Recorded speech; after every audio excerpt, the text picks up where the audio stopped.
I myself am a former pro fighting game player. Alright, so, ladies and gentlemen, about a year after Super Turbo came and hit, it was a giant hit in arcades, Capcom was working on something up their sleeve. They've been told by the gamers Street Fighter II had been around too long. I mean, just take a look. The game had originally released in 1991. Here they were at the end of 1994, still playing the same game. 3+ years. They needed a new iteration. So behind the scenes, they were working on Street Fighter Alpha. This was a series that would completely change up the visual style of the Street Fighter graphics to look more anime or manga-ish. The music, the game engine, everything changed. This game introduced a lot of things, including chain combos and multiple level supers. Up to now, you can only do a level 1 super. That was it. Now you can charge level 2, level 3 supers, which was pretty neat. A lot of stuff changed in this series, okay? In Street Fighter Alpha, a lot of the characters from the original franchise were not in it. They brought in a whole new cast of characters for this series, and a lot of the characters like Bison were secret bosses rather than actual playable characters from the get-go, but Bison was still present in the game, okay? It's also a prequel series, meaning that the plotline of the game is based before Street Fighter 2, so a lot of the characters like Chun-Li and Ryu look a lot younger in this game than they do in Street Fighter 2. Fair enough? Alright. Now let's check it out, Street Fighter Alpha.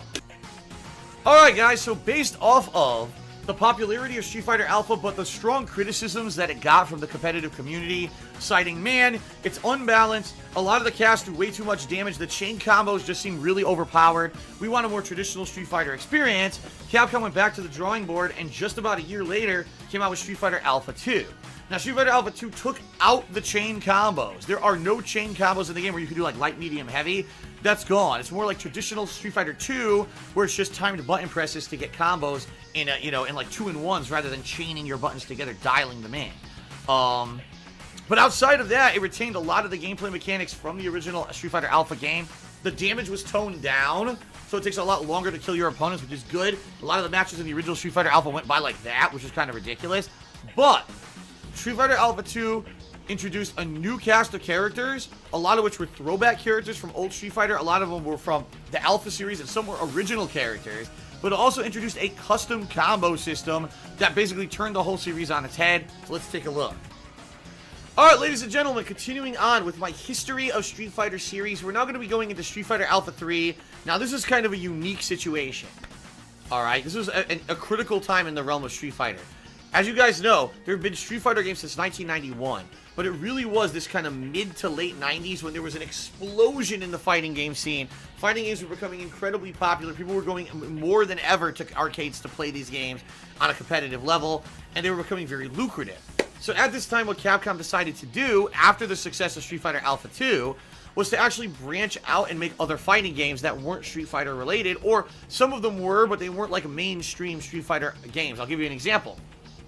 They made a game called X-Men vs. Street Fighter, which was actually a hybrid of another gaming franchise they were working on called Marvel Superheroes, combined with Street Fighter characters. So it had Marvel characters and Street Fighter. Now that game implemented some of the gameplay mechanics of games like Street Fighter Alpha 1. Remember we did the chain combos where you could do light, medium, heavy attack and it would combo together? Well, that game actually had combos like that. But it was more faster paced, it was a tag out system, very different from what you would expect in a typical Street Fighter game, okay? So when Capcom started focusing on this, they took time away from the actual Street Fighter franchise to work on those games, alright? In addition, at the same time that they were doing that, they started working on Street Fighter 3, okay? So what you're going to see here is a weird time lapse. Street Fighter Alpha 2 came out March of 1996. Street Fighter Alpha 3 didn't come out till July of 1998. Wow, 2.5 years? We'll take a look at that. Street Fighter 3 actually released in 1997. See what I mean? So actually the real order here was Super Turbo, Street Fighter Alpha 1, Street Fighter Alpha 2, Street Fighter 3 New Generation, Street Fighter 3 Second Impact Giant Attack, then Street Fighter Alpha 3, then Street Fighter 3 Third Strike. The whole timeline of the release of the games was shifted because they started working on the Versus series of games and Street Fighter 3 as well.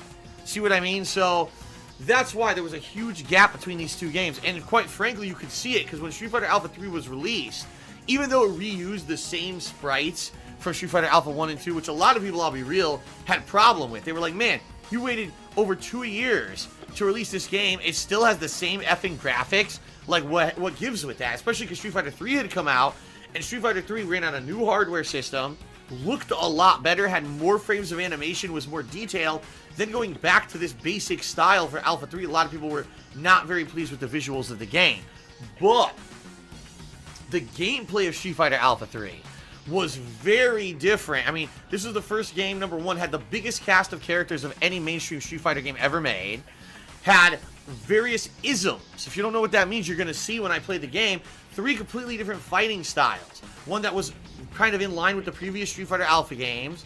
One that had more of a throwback feel to Super Turbo, okay?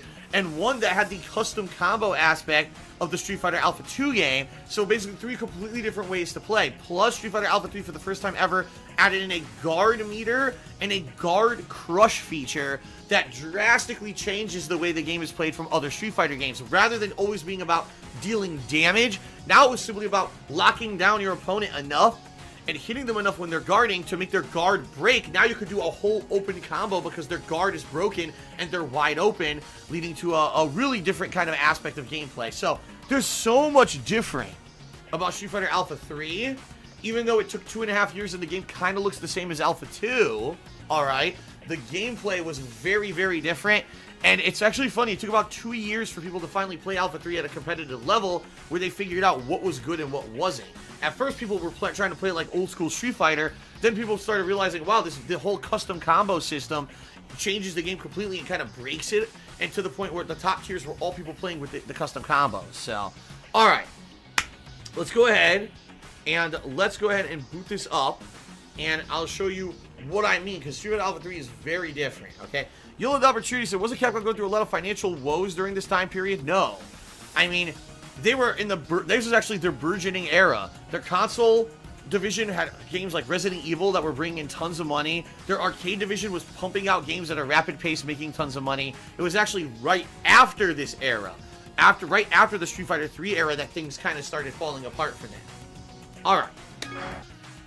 Alright guys, so now we're moving on to Street Fighter 3. As I had mentioned with Street Fighter Alpha 3, Street Fighter 3 actually came out a year before Street Fighter Alpha 3. A very different animal of a game. I mean, the game adds a lot of things. Universal overheads for the very first time. Every character has an overhead. The parry system. I mean, nothing like that ever seen in a fighting game up to that point. Being able to parry a move and then counter hit if you time it correctly by tapping forward on the joystick or tapping down. That's the thing, parries. There's 2 different kinds of parries, tapping forward or tapping down. Originally, there's a 3rd type of parry. If you're in the air and you tap down, it makes you like a super jump in the air, where like you're jumping and you like do a boost in height with this crazy 3rd kind of parry. They eventually got rid of that parry because they thought that it broke the game and made certain characters able to fly around the screen. But yeah, new graphical engine, running on new hardware. The CPS3 system allowed the game to have way more detail and way more frames of animation than it ever had before. Also, Street Fighter 3 throws out the majority of the cast. All you have is Ryu and Ken, and everybody else is totally new. And a lot of people had issue with that. They're like, this is bullshit. Why is it, what happened to all our favorite characters? Which is why later on they added back Chun-Li. But for the most part, Street Fighter 3, a very different kind of animal than the other Street Fighter games. Let's take a look. Alright, so ladies and gentlemen, a few months later, it was actually not even a year later, Street Fighter 3's Second Impact Giant Attack was basically an update patch, an updated board. I believe they actually released chipsets that you could add on to your original board for Street Fighter 3 New Generation that added in a couple new characters and rebalanced the game. People really felt the stun of the original game was bad. It changed the game up in a lot of ways. So what we're going to do now is check out Second Impact. Alright, ladies and gentlemen, this is it. The end of the history of Street Fighter. We're going to end with Street Fighter 3 Third Strike, which changed up the formula a little bit with new characters, changing the inputs of certain characters. Parries were even more important than ever. Stun, although it was important, was lowered dramatically. A lot of people complained stun was way too high in the original New Generation and Second Impact. They wanted that lowered. Characters like Ibuki, who had those crazy infinites and things in the previous games, were toned down, and the game became way more balanced. Although the game has a definitive top 3, it is a way more balanced game.